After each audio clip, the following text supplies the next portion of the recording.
Hello everyone, welcome back to my channel. This is Natalie and I am doing a special video insider onto the series 9 Lives, I think, by E. Earl. Trilogy books, cozy mystery, you can put it that way, adult. And if you want to know everything about it, well, obviously keep watching. I started with The Girl with 9 Lives. And I said that I really did love the book. I think I gave it 4.5 or maybe 5 stars. We are following a young woman in England. She is struggling in life. She wants to have a permanent job at a university, I think, for teaching, and it's not really happening. So yeah, she's struggling, but she feel depressed, anxiety, and it's really not a nice place for her, which is interesting to read at the same time because it's something that it can be, or it is so close to a lot of us. One day, a cat, Ben or Benedict, will come into her life, but it looks like exactly the one that she had when growing up, and well, one day it disappeared, but let me tell you that this is the same cat. And bonus, it can talk. Yeah. And they had some conversations together, but mostly he's gonna help her at going back on track into her life. And the mystery will happen at the university, at the school where she is working, and together her and the cat are gonna uncover what is going on and put an end into what is happening. So it was really fun, pleasant, and happy. The cat does a lot of that emotion, that excitement for the story, and I definitely wanted to keep going into that trilogy. So the second installment was The Girl Who Bites Back. So I started very much excited, and kind of quickly I realized that it's not gonna be the same. So I understand that you can take and do forever the same recipe, that you had to change.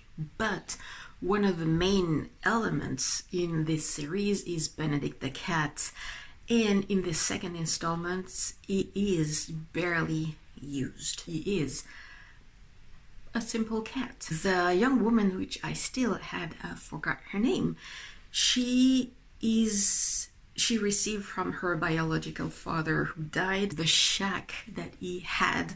I think it's in the Devon coast in England.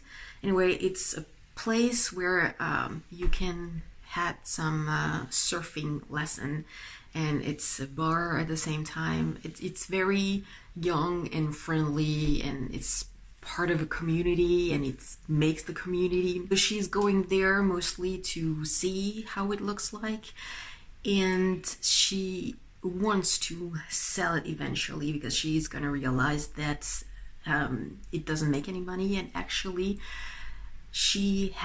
since now she has inherited the place, a huge amount of debt to pay onto the place. So she is kind of stuck at staying there for the summer to try to make some money to sell it. But during that time, she's gonna get closer to the different employees, what the place bring to people, how do they feel, and it's gonna start not necessarily to change her, but maybe to show her what she really wants to do in life. Maybe teaching wasn't part of it. So it is a quiet one. You kind of have a mystery in the background, but it's really a tiny one. The element of Benedict the cat, of talking, responding, of uncovering mystery, of helping, it's really not it's not present at all. It's not here,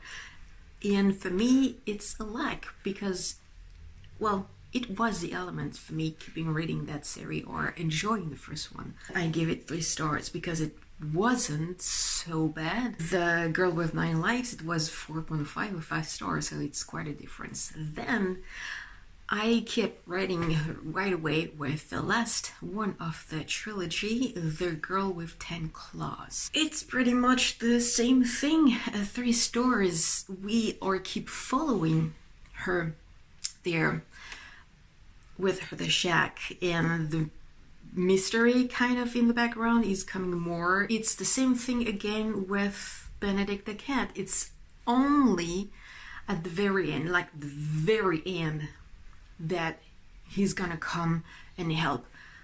Otherwise, all the time already in the second installment is spending most of his time outside hunting. Well, I can understand, it's a cat, so what do you want him to do? But otherwise he's gonna stay inside and being pet by the clients, by the employees, and that's it. So everything that can happen, he's really like, I'm having a good time, let's do it yourself. I'm sorry.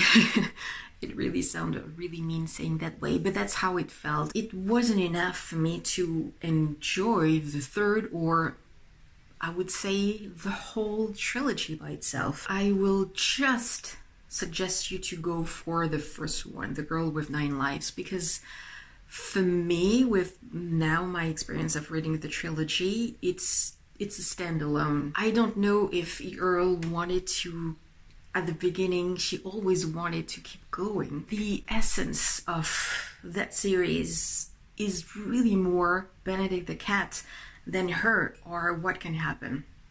And it is not present in the second or the third. You don't have the same excitement with the story, the way that it's told, that it's built. It was a disappointment, sadly. It's not going to stop me from trying something else from this author. Like I said, still worth it, the first installment. Thank you very much for watching. Until the next time, have some lovely reading.